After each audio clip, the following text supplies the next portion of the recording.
Yeah. Okay, so if you could think of your brain like a computer, right? Because it really is, and I don't know, maybe the guys that developed the computers or invented computers, maybe that's where they got the idea, I don't know. But your brain is like a computer, and you've got hardware and you've got software.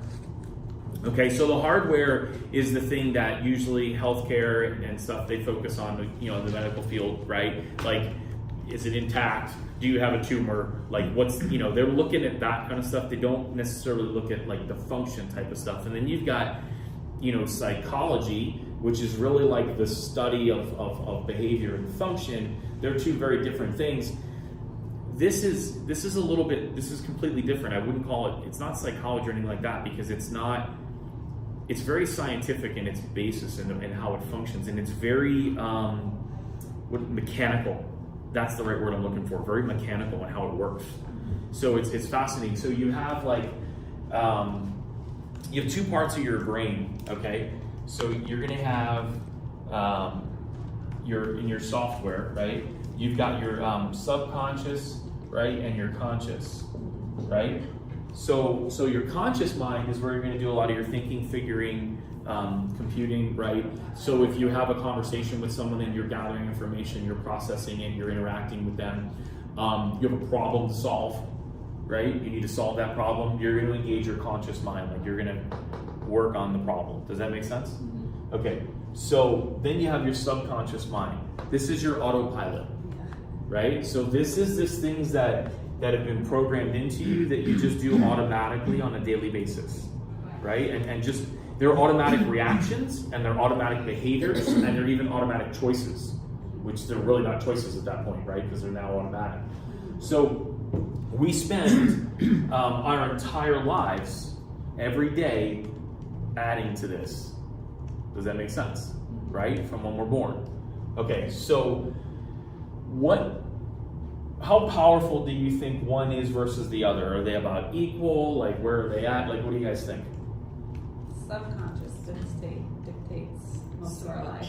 Most, yeah. So if you put it into computer language and talk, so there's research that says that consciously we can process about 40 bits of information a second, your average human. Like if you're talking computer language, right? About 40 bits a second, right? Give or take, certain people, right? So the subconscious is 40 million bits per second. What? So it's about a million times more powerful than our conscious mind. So which one do you really think runs your day and your behaviors? Yeah. True, right? We think we're choosing, but we're really not. We think we're in charge, but our past experiences are really in charge. Yeah. Because what is our brain gonna ultimately do? Like we as humans, and animals do this too, right? It's a very basic behavior. What at the most basic level, what is our brain going to do? It's going to avoid pain and gravitate towards feeling good, right? Pleasure, Yeah. right? That's what we do, right? So when bad things happen to us that are painful, okay, our brain will write new software, and that new software's purpose is to what? Primary function, avoid pain. That's what we want to do. We want to avoid pain. So we see this in our lives, and we're aware of this, but we don't really pay a lot of attention to it. But you'll say, oh, that person, she's got a lot of emotional baggage, right? What does that mean? That means like bad stuff in the past, making her not act, you know, as well as she could now, right? Or maybe socially norm or whatever you want to say, right? But you know what I'm talking about, Yeah. baggage, right? So we all have that from day one, and whether it's, you know, little Kimmy didn't let us play in the sandbox with her when we were 4, or, you know, whatever sandboxes. That's a weird, I don't know where that came from, but they don't even have those anymore, do they? Yes, they do. They do? Yeah, I know. I thought that was like obsolete, right? I hadn't seen one. I know. What a concept, though. Put your kid in the sand, let him get all over himself, and then go in the house. Yeah. Makes sense, right? So, yeah, so, you know, we all have those things that happen to us. So you need to think of them as like a mini PTSDs. That's what they are, right? So we think of PTSD and we get it. It makes sense to us, sort of, right? When you talk about a PTSD, what do most people think of? They think it's like a soldier or something going to war. He sees his buddy blown up next to him, right? He comes back. He's never the same, right? He doesn't do crowds anymore. He won't ride in elevators. He doesn't leave the house. He stopped talking to all his friends. Like, he's totally different now. And you're like, what in the world? Why? Well, his brain changed the way it operates. The subconscious now operates differently in order to avoid future pain. But then you go, well, that doesn't make any sense. How does being in a crowd, how does that make more likely that he or someone near him dies from a bomb? Like, it doesn't, like, because what you're doing is you're thinking of it over here in the logical sense, right? But this was not written out of logic. This was written out of reaction. So the program was written reactionary. It doesn't really make sense. So we all have a lot of these programs running, right, from our experiences in life that are affecting our logic and the way we behave. And we sit there and we're like, or people look at us and they go, why in the world are they doing that? Or why are they acting like that? Or what? That's weird, right? Or you look at yourself, if you self-evaluate enough, and you go, man, I really don't like this about myself. I don't like that I do this, or that when this happens, this is how I react. And I've noticed that, but I don't know what to do about it. And I've read some books on it, and I've tried to concentrate on it, and I just can't get it. So why? Right? So it's programmed into you, and it's going to run. And remember, this is way more powerful than that. Right? So can you overcome some things with this? You can, but it's very difficult and a lot harder than you would think. Right? So what if we had a way to go in and Control-Alt-Delete this malware that was installed? Because when an event happens, like a PTSD type event, right? Whether it was when Jenny broke up with us, right? Or Jimmy or whatever, or the sandbox, incident, or someone died next to us, or lost a loved one, or whatever it is, doesn't matter, right? Whenever that event happens, your brain will now install malware, right? In a sense, not always malware. Sometimes it's good software. Sometimes it's malware, and that bad software now has bad outcomes for you, but yet, you're kind of aware of it, but you can't really do much about it because it's running in the background. Does that make sense? Mm-hmm. Yeah. Mm-hmm. So these neural emotional resets, they can pinpoint these software programs that are installed, and you can Control-Alt-Delete them in 5-10 minutes. And when you do that, it's gone and it's done forever. Never to return, never an issue again. Instant change. So I've had some wild ones, like, I'll give you some examples. So there was my son, I'll tell you what his was. So when he was 6 to 8 months old, he fell off of the changing table, which I had on top of the dresser about this high, fell off of it face first into a pile of hardback books. I had radiology books. They were up on end, and he fell face first into the bookends. They were hardbacks, right? The stiff ones, the old school ones. So during his reset, the guy that was doing his reset, he goes, yeah, something happened between 6 months and a year old, and it was. And I'll tell you how you determine that. It's like the game of 20 questions. Yeah. And you play it with the subconscious, because you ever played the game 20 questions, right? So I'm thinking of something, and we go all the way through it. Is it an animal? Is it a person? Is it fictional? Is it this? Is it that? Is it? And you get all the way to the end. Is it big? Is it small? Can it fit in your hand? Can it not? Like, you ask all the questions, yes, no. It's all yes, no answers, right? Like computers give yes, no. It's all binary, right? Yeah, on or off, yes, no. So when you get to the end, and then you're on question number 19, you ask it, I give you an answer, and you go, are you thinking of Tyrannosaurus Rex? And I go, yes, how did you get that? Right? Like, it comes out of nowhere. They actually have a little game. You ever seen a little game you play? You can't, like, beat that thing, right? Yeah. Like, it's almost impossible. It's really rare. You kind of almost have to trick it, but, like, it's really hard. Like, but from enough questions, yes, no question answers, you can get what you're looking for. So anyway, I'm going to show you how we do that. We just do it with kinesiology muscle testing, because it'll never lie. Subconscious doesn't lie. Only people lie consciously. They don't lie subconsciously. It doesn't work. Well, it just doesn't happen like that. So what happened was he was like, yeah, 6, 9 months old. He goes, something happened traumatic, like with books. And I'm like, he goes, that's why he can't read. He's protecting himself from future pain with books. He goes, something happened with books when he was little. And I'm like, and then it popped in my head. I'm like, no. And he goes, what? And I go, he fell off the thing, and face first, books big. I thought he broke his neck. I'm like, oh, great, I killed my kid. My wife's at work. What's she going to say? That was my first thought in my head. What's my wife going to say? No. Right? So he ended up being okay. Did not break his neck, right? But it was pretty traumatic. And then, so I go, well, there was this event. And then he goes, yep, that was it. I'm like, all right, well, time out. Because he's like, I don't know, 7 months old or whatever.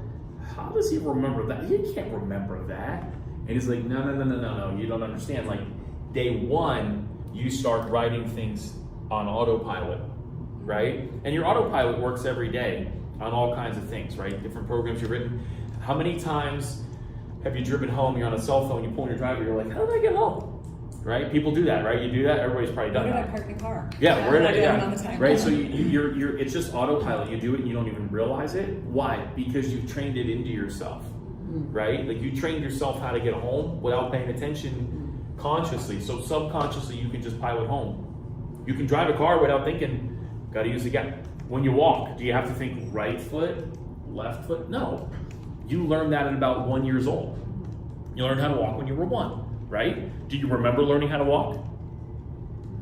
Can you still walk? Yeah. Does that make sense? So when it was explained to me like that, I go, oh, okay, so his brain learned books bad at a very early age. He doesn't remember learning that, but he learned it. I'm like, that makes sense to me, right? You learn how to walk, you learn how to talk. You learn when do you remember you saying your first word? I don't know, right?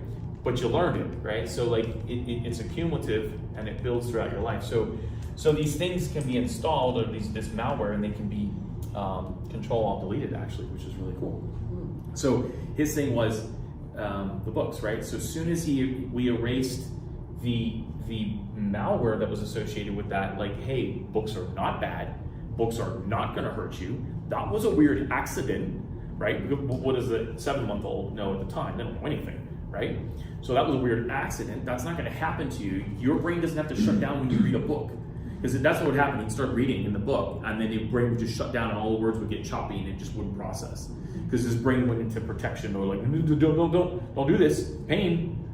Does that make sense? Mm-hmm. Right? So I've had all kinds of different cases and things with really cool stuff. I had a lady really recently where she didn't really drive herself around town because she was afraid that she was just afraid to go out and be places on her own without her husband.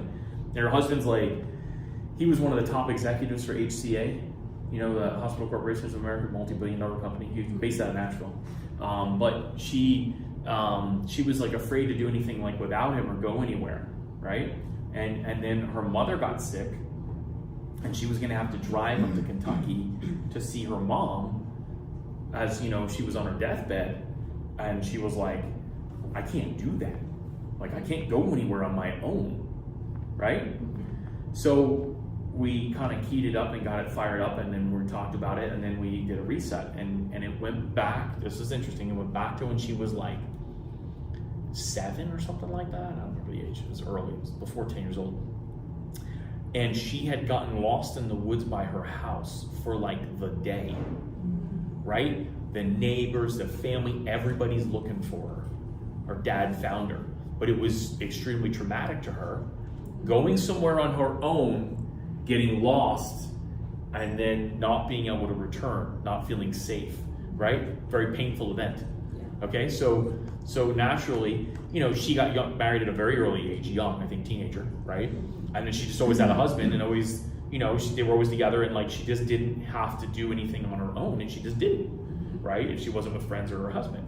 But now she had to do something on her own, and she realized that she couldn't do it. And then she was like, now to think about it, even if I go like down the street to the store, I feel anxious. I don't know why I feel anxious going, but I feel anxious because she's afraid she's going to get lost a mile down the road because of what happened when she was a kid. Now it's silly. She knows her way home. She's got GPS on her phone. Like, you're not going to get lost.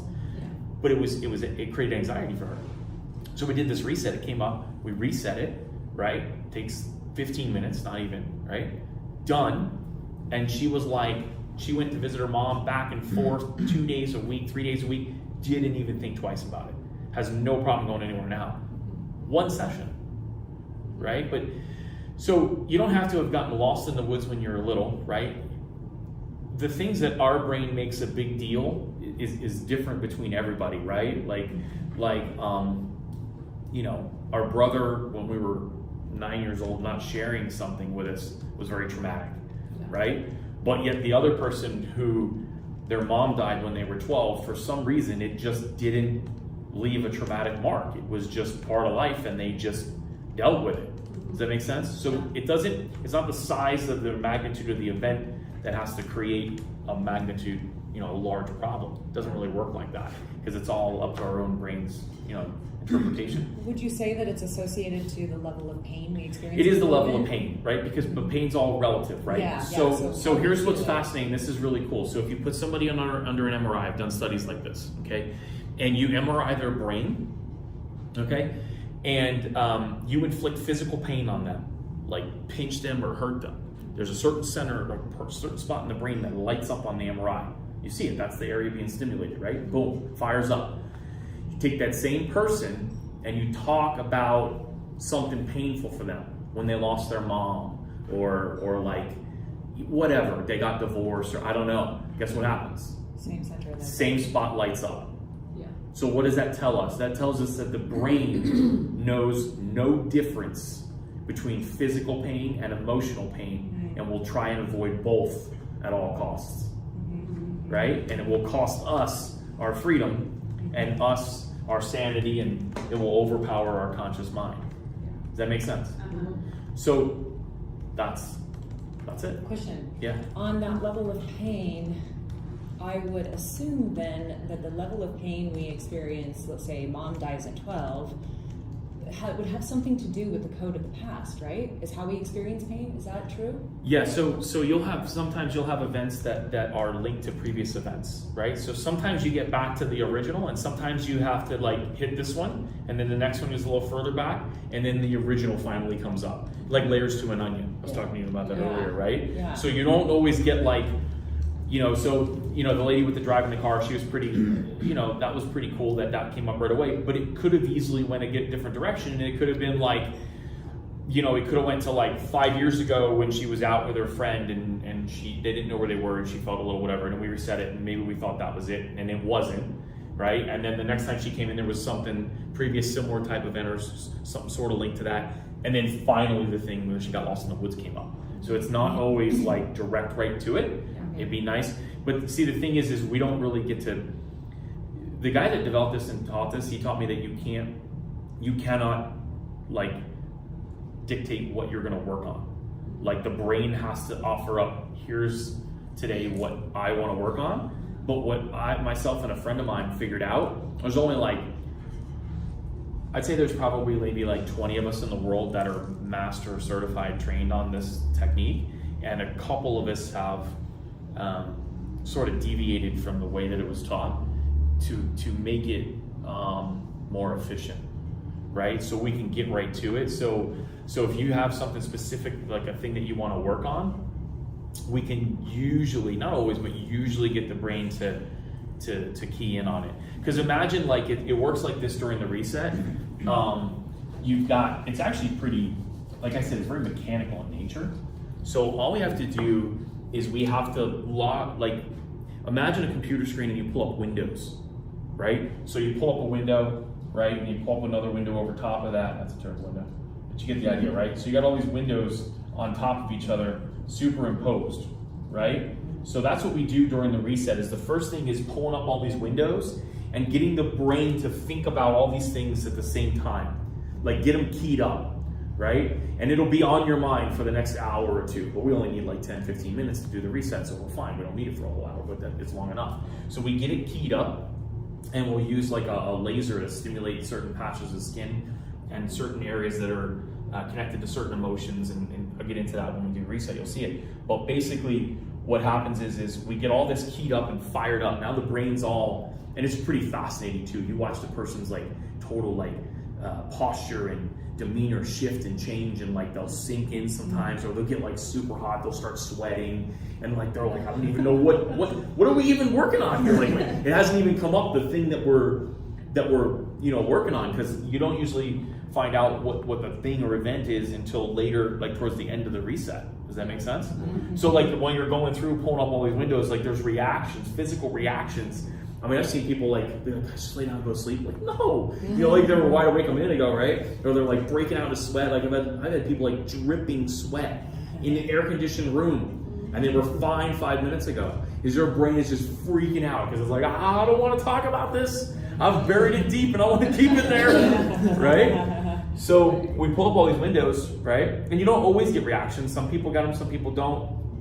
I've had all different kinds, and it's not like one person reacts the same way all the time. So I've had times where I got sweaty and hot. I've had times where I got super tired. I've had times where I got like irritated. It varies, right? And there are other times where I don't feel anything. You just go through the reset. And then the event, okay, you don't always get to find out what it is. A lot of times you do, not always. Sometimes it's just something that you can't recall. Maybe you were too young, right, to consciously recall it, but it's there, okay? And then other times I've had people where they're like, I'm like, yeah, I don't know, it's something when you were 23 and it was with a friend and whatever, it had to do with these emotions. And they're like, no, can't think of anything. And then the next day they'll be like, I know what it was. Like it'll just pop in their heads. Anyway, it doesn't matter because we don't need to know what it is to reset it because it's there. So the reset happens, we pull it all up, right? Doesn't matter if we find out what the event is or not. We can, it's nice, it's fun. I like doing that, everybody likes that.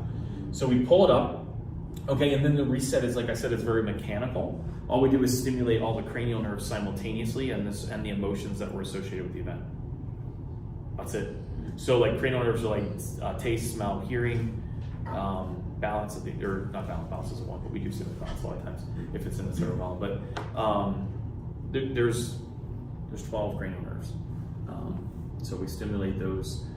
So basically what we're doing is re-stimulating that event, and it's like a system overload, right? While it's all keyed up. And at the same time we stimulate the hypothalamus. The hypothalamus is your switchboard of the brain. There's two ways to stimulate the hypothalamus. Don't know why, but your hypothalamus gets fired up when you tap your tongue on the roof of your mouth, gets excited, or when you tap on the top of your head, your hypothalamus gets excited. Don't know why, but it does. And that's the switchboard. So we fire up the switchboard, we fire up the emotions, and then we re-stimulate the senses that were fired up at that time. Does that make sense? So like, you know, and our senses are very powerful, right? Like when something happens in your life, you're like, I remember the smell that was associated with that when that happened. Do you know what I'm talking about? Yeah. So like it's a part that's what's burned in, right? So we bring up all that stuff and all at the same time we fire it up, and then it just control alt delete, like it just reboot. It's a reboot. And when it happens, it's gone, and it's gone forever. So cool. And that's it. I have two questions for you. Yes. Cool. So, how does it compare to some of the popular trauma therapies like EMDR?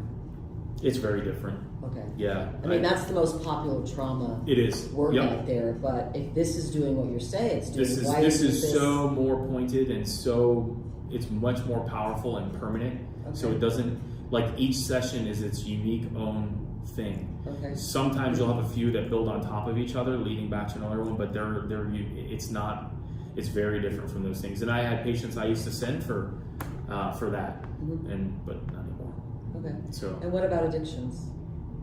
it works very well with addictions, but I don't work with many addiction people. But people that do this type of work, there are people that work with addictions. Okay. I don't get addiction people that come to me. Okay. But yeah, it's very good for addictions because a lot of times, so addictions are usually someone trying to either cover up pain or trying to stimulate pleasure centers in the brain because they're not getting stimulation elsewhere in their life, right? So either they're covering up pain or they're trying to get, that's my understanding of addiction. I'm not an addiction expert, but I read a book not so long ago and I talked a little bit about that stuff in there. It was pretty fascinating, but anyway, the book was about environment. Yeah, anyway. Yeah. Did that answer your question? Yeah, that's helpful. Good. Cool. So is this, I don't know if I have a question or if it's just more of a comment, but from what I'm gathering, it's like this science has redefined what trauma really is, right? Because we used to think it's this big act, but really it's these microaggressions towards our being that we may or may not be aware of. And so I find that fascinating, but then the other curiosity that I have is just how emotion is stored in the body. Yeah, so it's stored in different brain lobes. Okay, so, and we have to pinpoint the brain lobe it's in. Yeah. And I'll show you, let me show you my book, right? So, I have like a roadmap